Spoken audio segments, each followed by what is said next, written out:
ಶ್ರೀ ಪಟಾಲಮ್ಮ ಇತಿಹಾಸ, ಮಹಿಮೆ ಮತ್ತು ಭಕ್ತಿಯ ಅನನ್ಯ ಪರಂಪರೆ. ನಮಸ್ಕಾರ ಸ್ನೇಹಿತರೆ, ಇಂದು ನಾವು ಕೇಳಲಿರುವ ಕತೆ ಕೇವಲ ಒಂದು ದೇವಿಯ ಕಥೆಯಲ್ಲ. ಇದು ಒಂದು ನೆಲದ ಕತೆ, ಒಂದು ಊರಿನ ಕತೆ, ಒಂದು ತಲೆಮಾರಿನ ನಂಬಿಕೆಯ ಕತೆ ಮತ್ತು ಭಕ್ತಿಯ ಜೀವಂತ ಪರಂಪರೆಯ ಕತೆ. ಕರ್ನಾಟಕದ ಅನೇಕ ಗ್ರಾಮಗಳಲ್ಲಿ ಒಂದು ಹೆಸರು ಅಪಾರ ಭಕ್ತಿಯಿಂದ ಉಚ್ಚರಿಸಲಾಗುತ್ತದೆ: ಶ್ರೀ ಪಟಾಲಮ್ಮ ದೇವಿ. ಈ ಹೆಸರು ಕೇಳಿದ ತಕ್ಷಣ ಜಾತ್ರೆ, ದೀಪ, ಹೂವು, ಹರಕೆ, ಡೋಲು, ಪಲ್ಲಕ್ಕಿ, ಊರಿನ ಐಕ್ಯತೆ ಮತ್ತು ದೇವಿಯ ಕರುಣೆ ನೆನಪಾಗುತ್ತದೆ. ಆದರೆ ಒಂದು ಪ್ರಶ್ನೆ ಎಲ್ಲರ ಮನಸ್ಸಿನಲ್ಲಿ ಮೂಡುತ್ತದೆ: ಶ್ರೀ ಪಟಾಲಮ್ಮ ದೇವಿ ಯಾರು? ದೇವಿಯ ಆರಾಧನೆ ಹೇಗೆ ಆರಂಭವಾಯಿತು? ಏಕೆ ಅನೇಕ ಗ್ರಾಮಗಳು ಶ್ರೀ ಪಟಾಲಮ್ಮ ದೇವಿಯನ್ನು ತಮ್ಮ ಅಧಿದೇವತೆಯಾಗಿ ಪೂಜಿಸುತ್ತವೆ? ಪಟಾಲಮ್ಮನ ಉದ್ಭವದ ಸ್ಥಳೀಯ ನಂಬಿಕೆ.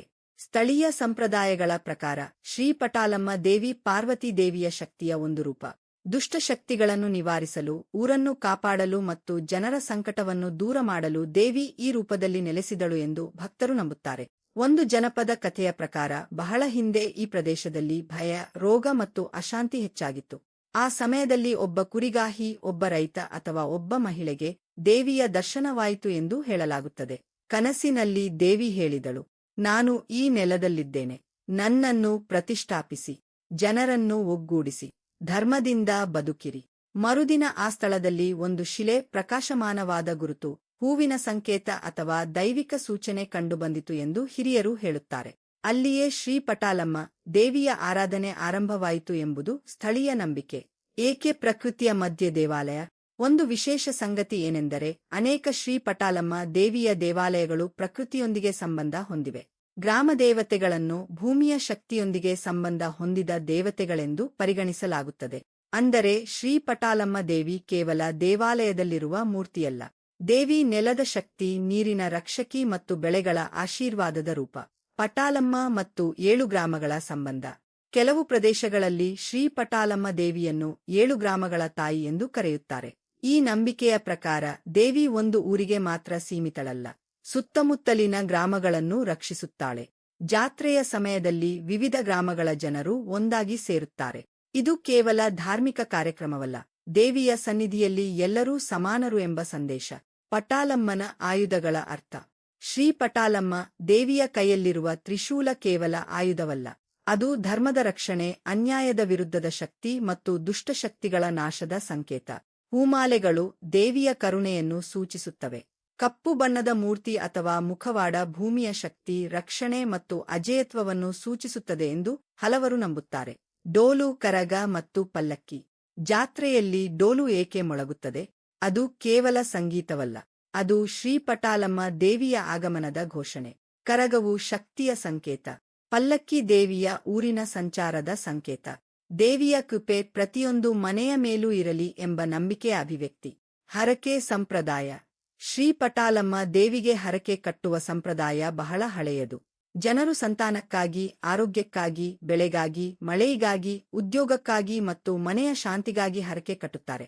ಹರಕೆ ಈಡೇರಿದ ನಂತರ ದೇವಿಗೆ ಸೀರೆ, ಹೂವು, ದೀಪ, ಅನ್ನದಾನ ಅಥವಾ ವಿಶೇಷ ಪೂಜೆ ಸಲ್ಲಿಸುತ್ತಾರೆ. ಇದು ದೇವಿಯೊಂದಿಗೆ ಭಕ್ತನ ಆತ್ಮೀಯ ಸಂಬಂಧವನ್ನು ಗಟ್ಟಿಗೊಳಿಸುವ ಪರಂಪರೆ. ಮಹಿಳೆಯರ ಪಾತ್ರ. ಶ್ರೀ ಪಟಾಲಮ್ಮ ದೇವಿಯ ಆರಾಧನೆಯಲ್ಲಿ ಮಹಿಳೆಯರ ಪಾತ್ರ ಅತ್ಯಂತ ಮಹತ್ವದ್ದಾಗಿದೆ. ಹೂವಿನ ಅಲಂಕಾರ, ದೀಪ ಬೆಳಗಿಸುವುದು, ಹರಕೆ ಸಲ್ಲಿಸುವುದು, ಜಾತ್ರೆಯ ಸಿದ್ಧತೆ ಮತ್ತು ಪೂಜಾ ಸಾಮಗ್ರಿ ತಯಾರಿಸುವುದು ಇವೆಲ್ಲವೂ ಮಹಿಳೆಯರ ಸಕ್ರಿಯ ಭಾಗವಹಿಸುವಿಕೆಯಿಂದ ನಡೆಯುತ್ತದೆ.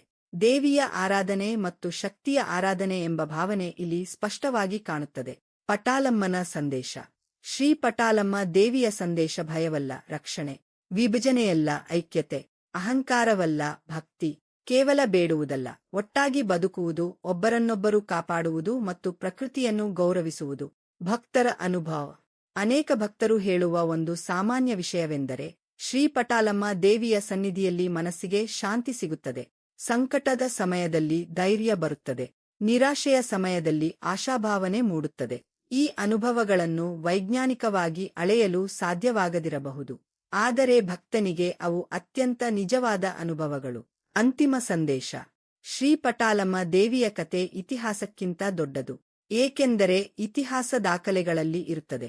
ಆದರೆ ದೇವಿಯ ಮಹಿಮೆ ಜನರ ಹೃದಯದಲ್ಲಿ ಜೀವಂತವಾಗಿದೆ. ತಲೆಮಾರುಗಳು ಬದಲಾಗಬಹುದು, ದೇವಾಲಯಗಳು ಹೊಸದಾಗಬಹುದು, ಆಚರಣೆಗಳು ಬದಲಾಗಬಹುದು, ಆದರೆ ಶ್ರೀ ಪಟಾಲಮ್ಮ ದೇವಿಯ ಮೇಲಿನ ಭಕ್ತಿ ಮಾತ್ರ ಶಾಶ್ವತವಾಗಿ ಮುಂದುವರಿಯುತ್ತದೆ.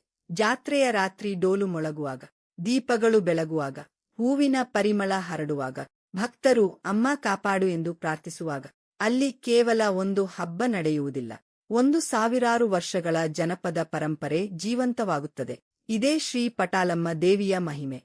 ಓಂ ಶ್ರೀ ಪಟಾಲಮ್ಮ ದೇವಿಯೈ ನಮಃ. ಶ್ರೀ ಪಟಾಲಮ್ಮ ದೇವಿಯ ಕೃಪೆ ಎಲ್ಲರ ಮೇಲೂ ಇರಲಿ.